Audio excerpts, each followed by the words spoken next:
சௌந்தரிய லஹரி. தேவி ஸ்தோத்திரங்களில் தலை சிறந்தது சௌந்தரிய லஹரி.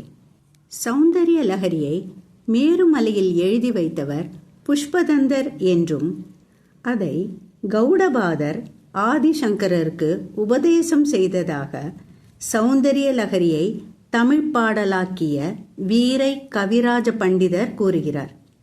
சிலர் ஆதிசங்கரரே கைலாச மலையிலிருந்து இதை கொணர்ந்தவர் என்றும், ஆனால் அவருக்கு கிடைத்தது ஆனந்த லஹரி எனப்படும் 41 ஸ்லோகங்கள் மட்டுமே என்றும், பிற்பகுதியில் உள்ள 59 ஸ்லோகங்களை சங்கரர் தாமே எழுதி பூர்த்தி செய்தார் என்றும் கூறுவர். சௌந்தரிய லஹரி எனும் நூலின் பெரும் பகுதி சங்கராச்சாரியாரால் எழுதப்பட்டது. செல்வம், ஆரோக்கியம், மன நிம்மதி, எதிர்மறை விஷயங்களிலிருந்து பாதுகாப்பு, நம்பிக்கை உள்பட பல நன்மைகள் கிடைக்க இந்த ஸ்லோகங்களை நாம் பாராயணம் செய்வது நல்லது. சௌந்தரிய லஹரி. முதல் ஸ்லோகம்.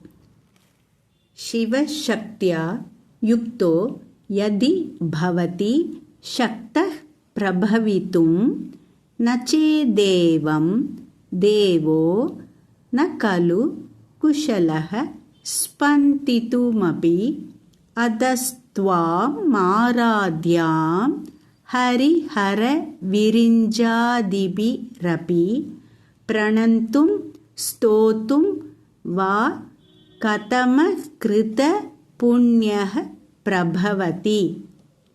சிவ சக்தியா யுக்தோ யதி பவதி சக்தः பிரபவித்தும் நச்சேதேவம் தேவோ ந கலு குஷலः ஸ்பந்திதுமபி அத்தஸ்த்வாம் மாராத்யாம் ஹரிஹர விரிஞ்சாதிபிரபி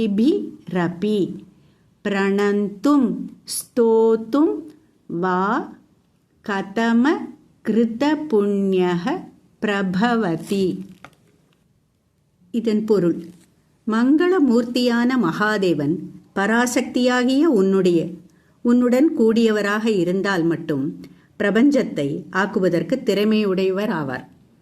அவ்வாறு கூடி இல்லாவிட்டால் அசைவதற்கு கூட திறமை இல்லாதவர் ஆகிறார் அல்லவா?